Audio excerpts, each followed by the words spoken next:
গরম ভাতের সাথে যদি এই রেসিপিটা পাওয়া যায় তাহলে কিন্তু পুরো এক থালা ভাত শেষ হয়ে যাবে নিমেষে।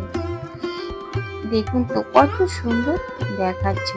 এটা কিন্তু কি জানেন তো, এই যে দেখো কাঁচকলার খোসা দিয়ে তৈরি হয়েছে কাঁচকলার খোসা ভর্তা। নমস্কার বন্ধুরা, আমি জ্যোৎস্না মল্লিক। আমার পল্লী জননী কুক সেন্টারে সকলকে জানাই স্বাগত।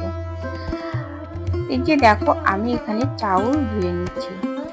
চাউল ধুয়ে ভাতটা আমি তুলে দেবো। আর কিভাবে ভর্তাটা তৈরি করি ভিডিওটা দেখতে থাকো প্রথম থেকে শেষ পর্যন্ত, আশা করি ভালো লাগবে। আর একটা লাইক দিয়ে শুরু করো। দেখো আমি এখানে কাঁচকলা নিয়ে নিয়েছি। কাঁচকলাটা কিন্তু আমাদের গ্রামের বাড়ি থেকে নিয়ে এসেছি। দেখো আমি এখান থেকে 5টা কলা নিয়ে এই যে দুই সাইডকে একটু কেটে নেব, নিয়ে ভালো করে ধুয়ে নেব। অনেকগুলো কলা কিন্তু অনেক রকমের রেসিপি তৈরি করে খেলে কিন্তু ভালোই লাগে। প্রতিদিন যদি একই রকম খাওয়া হয় তাহলে কিন্তু একঘেয়েমি লাগে, ভালো লাগে না।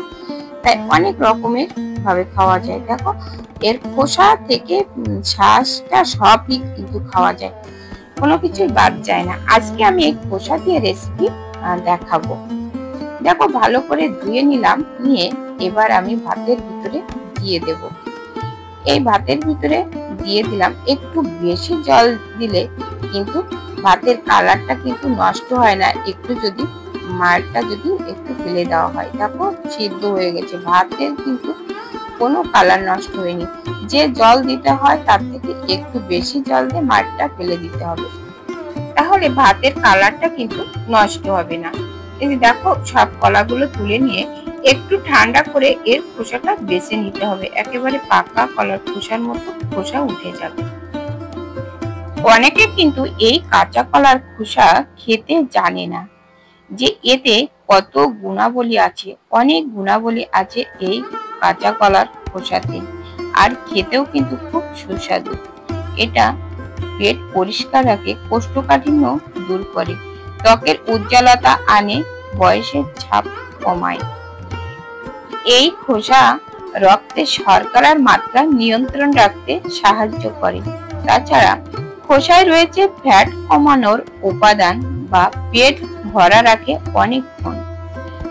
পোকামাকড়ে যদি কামড় দেয় তাহলে কিন্তু এই খোসা ঘষলে চুলকানি বা জ্বালাভাব কিন্তু কমে যায়।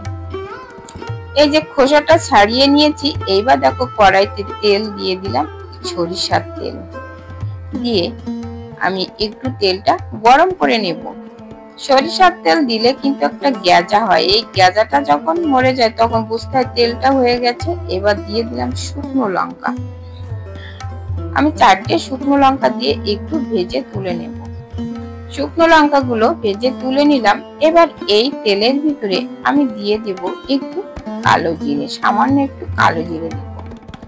এবার দিয়ে দিলাম কালো জিরে, তারপরে দিয়ে দিলাম একটা রসুন থেতো করে, দিয়ে দিলাম 1 মুঠো পেঁয়াজ, লবণ, এবার দেব হলুদ, দিয়ে একটু নেড়ে চেড়ে ভেজে নেব। এত পেঁয়াজ রসুন কিন্তু আমার লাগবে না, এই যে কলা রেখেছি এই কলার জন্য আমি কিন্তু একটু পেঁয়াজ, এই যে ভাজা হয়ে গেছে, পেঁয়াজ রসুন তুলে নিলাম। কলার ওই রেসিপিটা কিন্তু দেখাবো না। এবার দিয়ে দিলাম কলার খোসাগুলো, একটু ছোট করে চিড়ে চিড়ে কেটে কেটে আমি দিয়ে দিলাম। যেহেতু সেদ্ধ করা রয়েছে ওটা একটু এর ভিতর দিয়ে একটু নেড়ে চেড়ে ভেজে নিই। কলার রেসিপিটা দেখালে অনেক বড় হয়ে যাবে, তাই ওই কলা দিয়ে কি করলাম পরে একদিন আর একটা ভিডিও নাই দেওয়া যাবে। আজকে তোমাদের সাথে শেয়ার করব এই খোসার রেসিপি।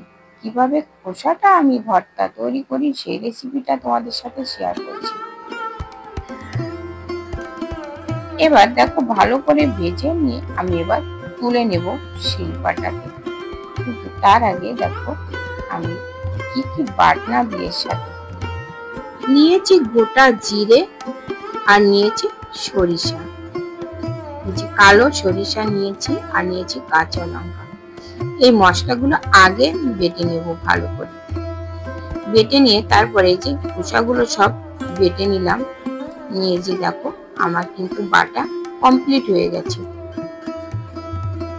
তো বন্ধুরা এইবার এই বাটনাটা তুলে এবার একটু কাঁচা সরিষার তেল দিয়ে আমার মেখে নিয়ে রেডি হয়ে গেল।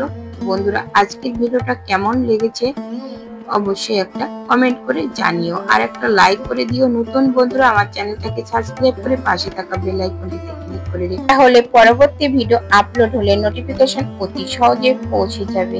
দেখা হবে পরবর্তী ভিডিওতে, ততক্ষণে ভালো থেকো, সুস্থ থেকো। নমস্কার বন্ধুরা।